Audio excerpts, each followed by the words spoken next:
마태복음 26장 31절부터 35절까지입니다.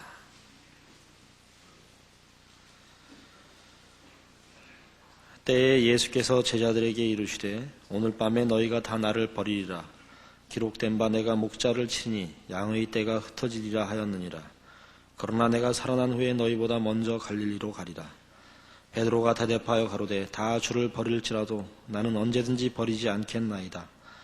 예수께서 가라사대 내가 진실로 네게 이르노니 오늘 밤 닭 울기 전에 네가 3번 나를 부인하리라. 베드로가 가로되 내가 주와 함께 죽을지언정 주를 부인하지 않겠나이다 하고 모든 제자도 이와 같이 말하니라. 예수님께서 잡히시던 그 밤인데 제자들에게 아주 의외의 말씀을 하십니다. 오늘 내가 잡힐 때에 너희가 다 나를 버리고 도망갈 것이라 이렇게 예언을 하십니다. 33절에 보시다시피 베드로가 대답하여 가로되 다 주를 버릴지라도 나는 언제든지 버리지 않겠나이다 라고 그 충성을 약속하고 주님께서는 그 충성을 받으시지 않고 오늘 밤 닭 울기 전에 네가 3번 나를 부인할 것이라 이렇게 예언하십니다. 우리가 잘 아는 대로 베드로는 실제로 3번 부인하고 마지막 3번째 부인 때는 저주하며 그 부인했습니다. 우리는 이 일이 종종 베드로 한 사람에게 시선이 집중되어 그 모든 누명을 베드로 혼자 쓰고 있는데 36절 보시면 베드로가 가로되 내가 주와 함께 죽을지언정 주를 부인하지 않겠나이다 하고 모든 제자도 이와 같이 말했다고 명시되어 있습니다.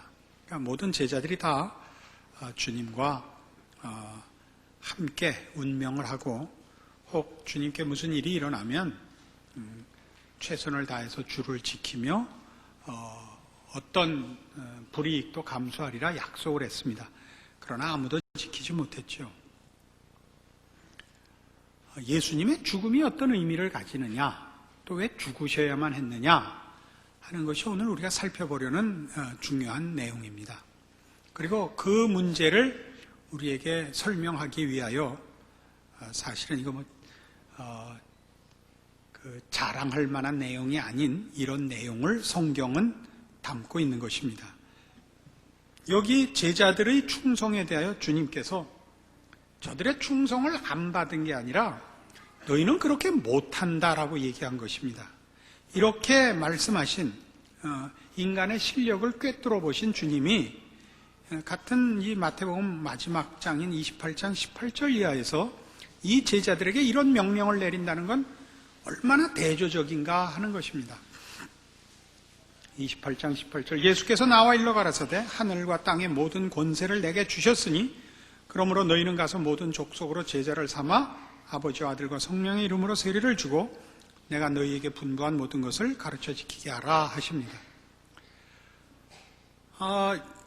이 26장 오늘 본문에서 본 바와 같은 이 제자들의 실력, 저들이 가진 바 진심이나 그 충성을 저들이 지켜낼 실력이 없다는 것을 꿰뚫어 보신 예수님께서 바로 이 제자들에게 전 세계 모든 민족의 복음화를 맡기시는 것은 사실은 앞뒤가 맞지 않죠. 그러나 이 앞에 실패를 꿰뚫어 보시는 주님이 이 부활하신 후에 제자들에게 이런 명령을 주실 수 있는 것은 바로 이 차이가 있는 것입니다. 주님이 죽기 전에 그 제자들과 주님이 죽고 나신 다음에 제자들에게는 이런 차이가 생기는 것입니다. 이것이 여기 생겨난 변화와 차이가 예수님이 죽으셔야만 되는 이유고 죽으셔야만 만들어지는 결과인 것입니다.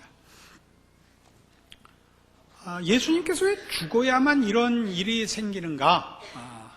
그것은 우리 모두가 아담의 후손으로 태어날 때부터 죄인으로 태어나고 죄인으로 태어난다는 것은 우리의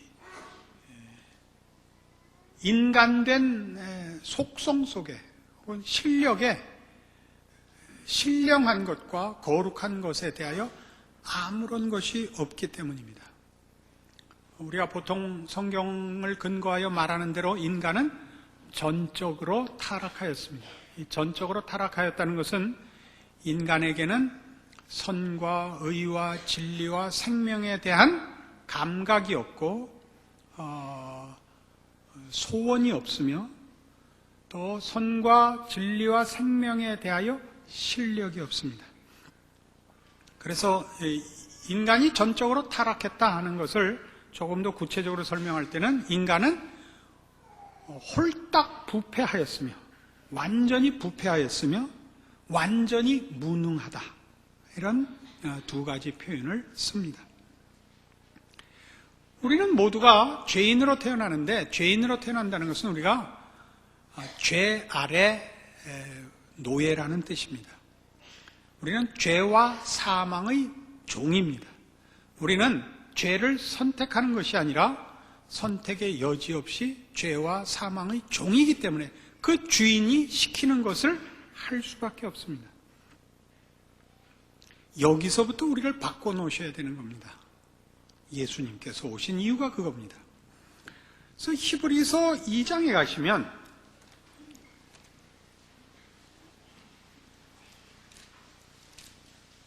신약성경 355페이지 히브리서 2장 14절에 죽음의 이유를, 예수 그리스도의 죽음의 이유를 이렇게 설명합니다.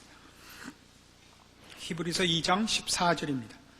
자녀들은 혈육에 함께 속하였으며 그도 또한 한 모양으로 혈육에 함께 속하심은 사망으로 말미암아 사망의 세력을 잡은 자 곧 마귀를 없이 하시며 또 죽기를 무서워함으로 일생에 매어 종노릇하는 모든 자들을 놓아주려 하심이니 이는 실로 천사들을 붙들어 주려 하심이 아니요 오직 아브라함의 자손을 붙들어 주려 하심이라.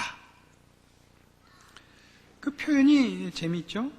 사망으로 말미암아 사망의 세력을 잡은 자 곧 마귀를 없이 하려 하셨습니다. 마귀를 없이 하는데 그 마귀가 가진 권세는 사망이라는 권세입니다. 그것을 없애는 방법은 사망으로만 가능하답니다. 여기 조금 설명이 필요합니다. 우리는 죄를 지었고 죄값은 사망입니다. 죄와 사망을 세력으로 잡고 있는 이가 말하자면 사탄입니다. 우리는 마치 강도의 습격을 받아서 총칼 앞에 목숨의 위협을 느끼는 인질과 같은 것입니다. 말을 안 들으면 우리를 쏠 것입니다. 그러니까 꼼짝을 할 수가 없죠. 시키는 대로 해야죠. 우리 모두 죄인된 인간은 이 죄와 사망으로 권세를 잡고 있는 사단의 노예인 것입니다. 예수님께서 우리를 구원하기 위하여, 이 죄와 사망에서 우리를 구원하기 위하여 우리와 동일한 모습으로 오십니다. 인간이 되어 오십니다.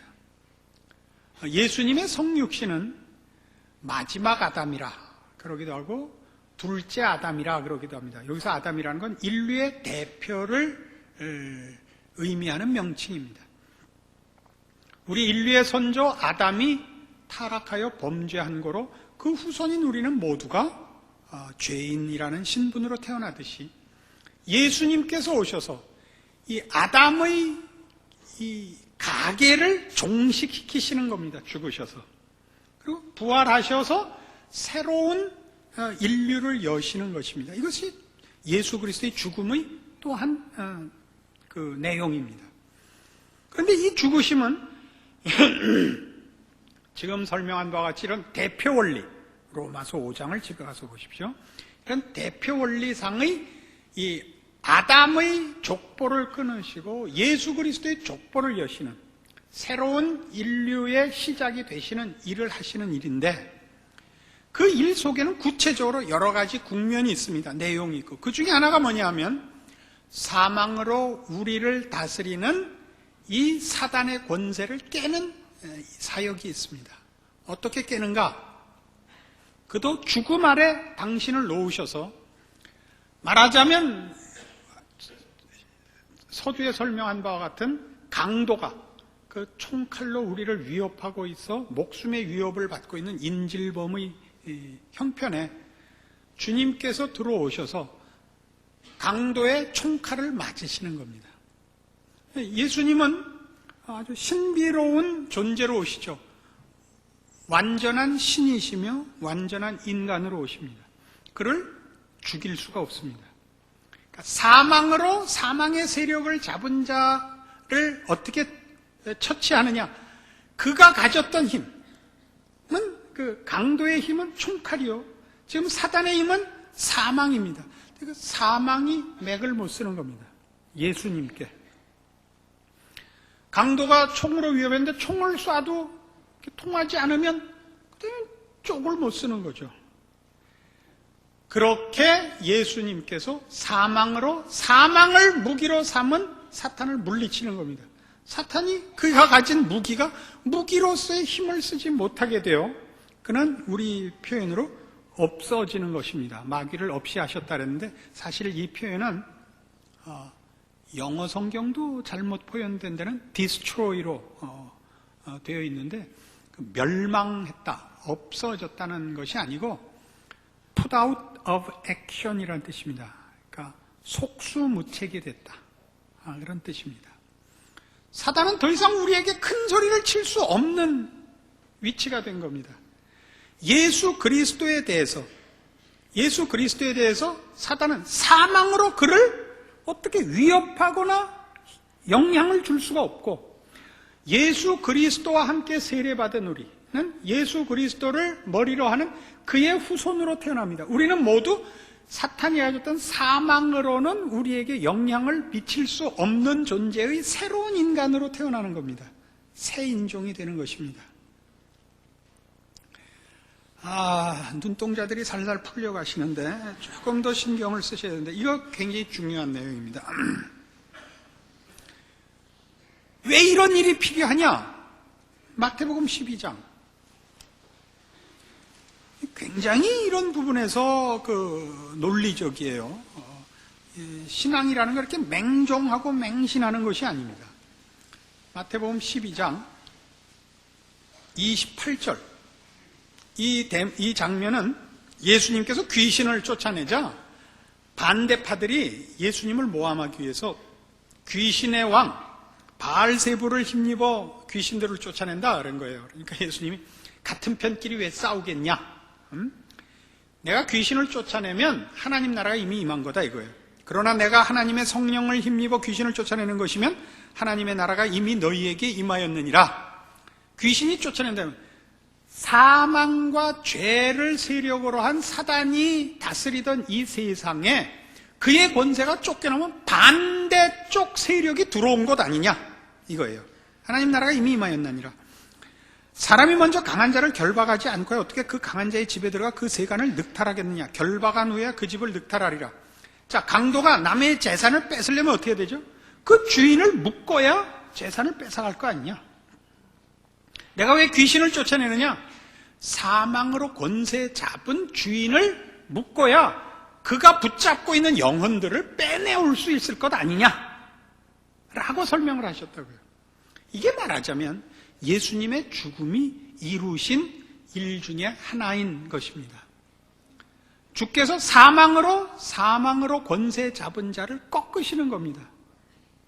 사망으로 더 이상 어떻게 할 수 없는 새로운 인류, 예수 그리스도를 믿는 하나님의 백성을 만드시며 그렇게 하기 위해 예수님께서 사망의 자리까지 들어가시는 겁니다. 그래서 오늘 우리가 보는 마태복음 26장의 이 제자들의 실패를 예언하시며 그 실패를 복음서들이 기록하는 이유는 예수님의 죽음이 그러니까 뭘 만들었는가? 그 이전의 이 실패한 사도들이 어떻게 그 후에 사도행전에 나오는 그 늠름한 그런 변화가 있을 수 있었느냐를 예수 그리스도의 죽음으로 설명하며 그 죽음의 내용을 우리에게 밝히기 위하여 대조시키고 있는 것입니다. 사도행전 3장에 가보십시다.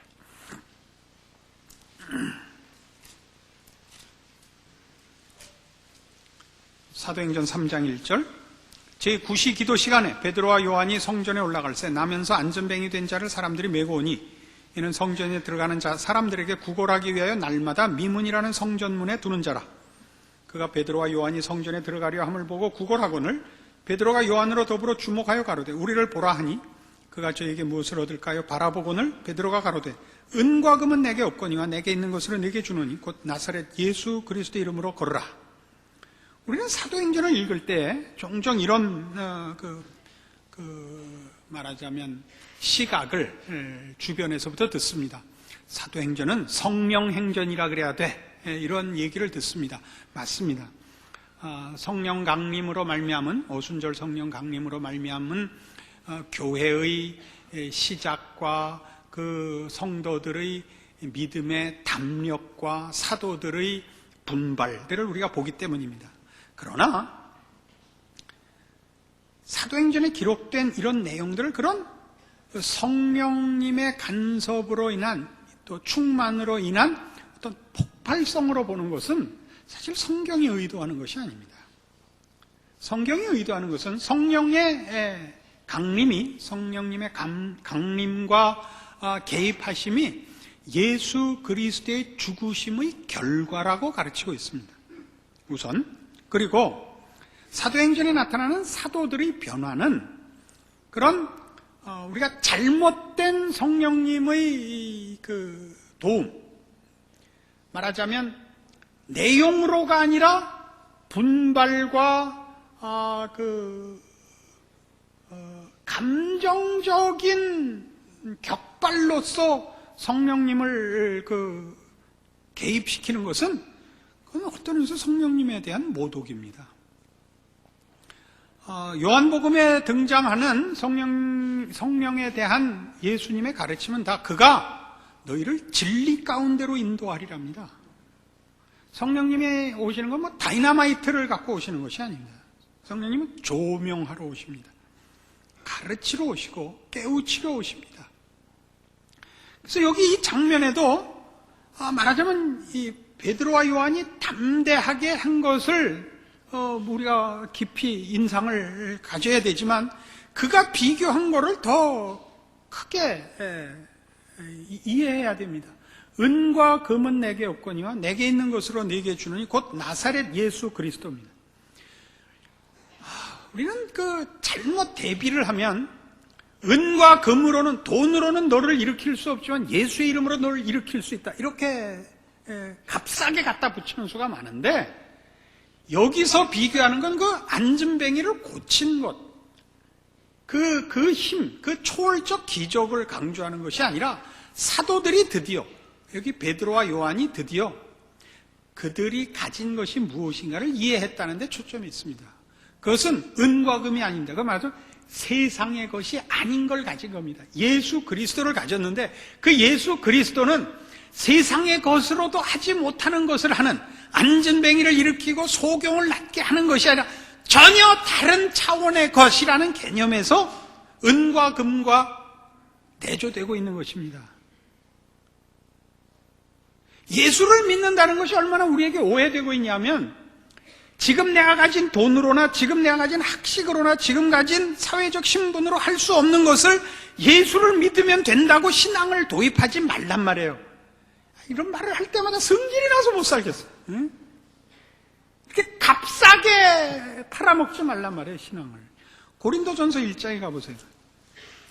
의사가 나보고 성질 한 번만 더 부리면 죽을 수도 있다 그랬는데, 그러니까 아직껏 죽지요, 뭐 성질 부리고. 봐요. 고린도전서 1장 30절, 신약성경 264페이지. 너희는 하나님께로부터 나서 그리스도 예수 안에 있고 예수는 하나님께로서 나와서 우리에게 지혜와 의로움과 거룩함과 구속함이 되셨다, 이거예요. 자, 이 내게 있는 것이 뭐냐? 이거예요. 지혜와 의로움과 거룩함과 구속함이란 말이에요. 응? 그동안은 뭐밖에 없었는데 세상밖에 없었다고요. 그 세상의 것을 가지고 사단이 우리를 종로로 시켰다고요. 응?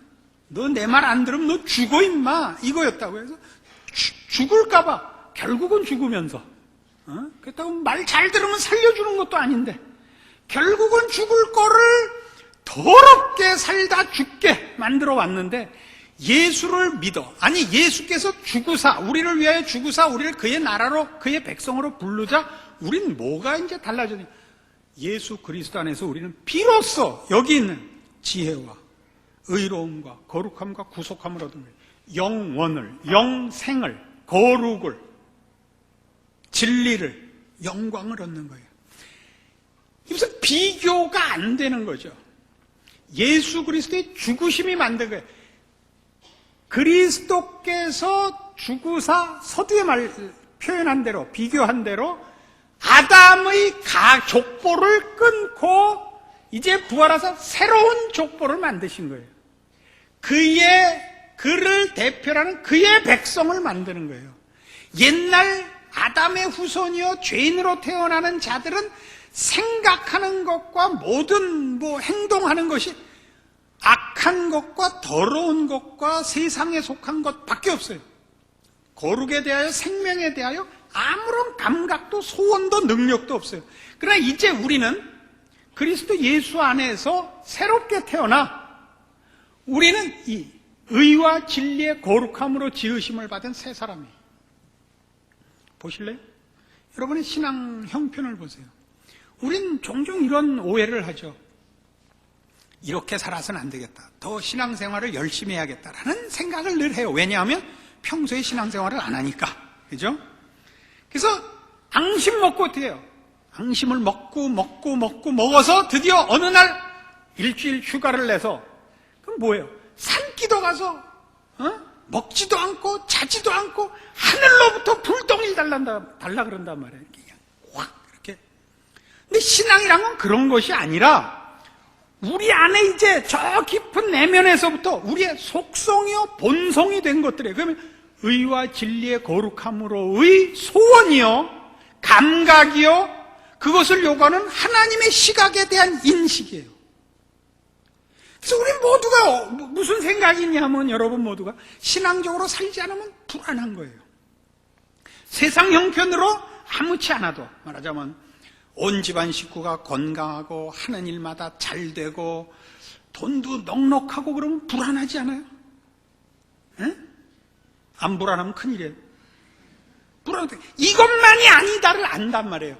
우리가 이루어야 할 것은 사회적이고 경제적이고 무슨 이런 것이 아니라 보다 중요하게 하나님의 사람으로서 그 앞에 부끄럽지 않아야 된다를 우리는 모두 갖고 있어요. 그렇죠? 그래서 여러분 주일마다 오는 거예요. 오면서 소원이 뭐예요? 오늘 설교 일찍 짧아야 될 텐데 그걸 목표로 해서 온단 말이에요. 안 오면 되는데 안 올 수는 없거든요. 속에 있다니까. 하늘로부터 불이 나서 걸어오는데 갑자기 하늘이 번쩍해서 소리니까 너 교회 빨리 가라 이렇게 나오는 적은 없단 말이에요. 우리 속에서 그런다고. 우리 속에서 알아요? 그러니까 신앙이란 어떻게 해야 하냐, 이걸 외면하지 않아야 돼요. 이 요구에 부응해야 돼요. 그렇죠? 근데 우린 계속 뭐라 그런다고? 하늘로부터 불이 내려야 된다고 생각한다니까. 그렇게 안 하기 때문에 내가 신앙생활을 안 한다고 핑계를 대고 있다니까요. 그게 아니, 이 싸움이에요. 어떤 싸움? 은과 금은 내게 없거니와 내게 있는 것으로 내게 주노니, 이 싸움이라고. 그 내게 있는 것을 여러분은 키워야 돼요. 그 내게 있는 것에 맞게 살아야 돼요. 훨씬 냉정하고 사려 깊고 생각해야 되는 싸움인 거예요. 아까도 얘기했죠. 사도행전을 성령행전이라 그러지 말자고. 그렇게 해도 돼요. 그러나 우리는 그렇게 하면 갑자기 그게 하늘로부터 불이 와야 떨어져야 된다고 생각하니까 그런 차원에서는 성령행전이라 그러지 말자고요. 사도행전 5장 가보세요. 성령행전이라는 게 좋으면 성령행전 5장을 가자고요. 5장 40절. 아까 우리가 보았던 그 3장에서 봤던 안전뱅이를 일으킨 사건 때문에, 그리고 그것이 예수 그리스도의 이름으로 되어진 기적이라는 사실 때문에 예수를 십자가에 못 박았던 당시의 권세자들이 이 제자들을 가둡니다. 붙잡아다가 이걸 하지 마라. 제자들이 우리는 그거 안 할 수 없다. 이걸 어떻게 할 것인가? 그 중에 한 사람이 석방을 해라. 이것이 하나님의 뜻이라면 어떡하겠는가? 또 사람의 뜻이라면 흐지부지되고 말 것이다. 그래서 40절 저희가 옳게 여겨 사도들을 불러들여 채찍질하며 예수의 이름으로 말하는 것을 금하고 놓습니다. 저들이 성령 충만하여 그들 속에 가진 바 하나님의 백성으로서의 이제 새로운 본성과 소원들을 담대하게 전한 일로 받은 보상은 이 능력받은 겁니다. 채찍질 받은 겁니다. 그러나 41절 사도들은 그 이름을 위하여 능력받는 일에 합당한 자로 여기심을 기뻐하면서 공회 앞을 떠납니다. 이 기뻐했다, 담대히 전했다니까 무슨 서로 다 모여서 그냥 춤을 추고 이렇게 신앙생활하는 것이 모두에게 환영을 받고 확인이 된 분위기라고 생각하지 말라고요. 저들은 이때도 핍박을 받았고 이때도 어려움을 겪었습니다만 저들이 가진 기쁨은 이제 새로운 존재가 되어 가지는 저들 깊은 영혼 속에서 나오는 욕구에 부합된 확인으로서의 기쁨인 것입니다. 여러분의 신앙생활이 말하자면 내가 열심을 품고 주를 섬기고 주님 말씀대로 살아서 세상이 알아주는 보상을 요구해갖고는 죽었다 깨도 신앙생활이라는 건 못한단 말이에요. 그렇지 않다고요? 아주 그런 표정들을 지으시는데 그게 뭐냐 여러분? 돈 좀 떨어지고 뭐 좀 안 되면 지랄 떠는 그게 그거예요. 여러분이 예수를 열심히 믿고 신앙이 좋으면 하나님이 돈 준다고 그런 적도 없고 병 낫게 해준다 그런 적이 없어요. 어떤 쌍놈 새끼들이 그딴 소리 내갖고 그런 거 없어요. 다른 종자가 되는 거예요. 다른 종자. 하나님의 백성이 되는 거예요. 저 죄와 사망의 종자에서 이쪽으로 바뀌는 거예요. 어? 여러분의 기쁨과 여러분의 신자된 확인을 딴 걸로 하란 말이에요. 어? 지난주에 뭐였어요? 막박의 십자가 모양난 리카이온 들깨들. 뭐 지난주 설교도 기억이 안 나. 이번 금년 우리 교회 표가 뭐예요? 너 죽을래? 신앙생활을 할 수가 없어요. 왜? 쌓이는 게 없어요. 쌓이는 게. 여러분 수학을 어떻게 해야 잘하는지 아세요? 수학 그러면 굉장히 머리가 좋아야 되는 거지. 아니요. 수학도 다 외우는 거예요. 외우는 거예요. 제일 중요하게 외웠던 수학의 기초가 뭐예요? 구구단이에요. 구구단. 3, 7이 21, 3, 8이 24. 그거 외워야 돼. 안 외우고 매번 와서 물어볼 때가 7, 7이 77. 그리고 어떻게 수학이 느냐 말이에요. 그리고 어떻게 신앙이 느냐 말이에요. 뭐만 바래요? 눈치껏 공부 잘하는 애 옆에 앉아있기만 바래. 시력이 좋아야 실력이 좋아. 컨닝이나 해갖고 점수를 따야 되냐 말이에요. 하늘로부터 바람이 불어서 정답 답안지가 바람에 날려서 내 책상에 떨어지길 바래. 그게 신앙이 돼버렸단 말이에요. 응? 아니 목사님 누구 얘기를 하시나? 왜 신앙생활 안 하는 걸 보세요.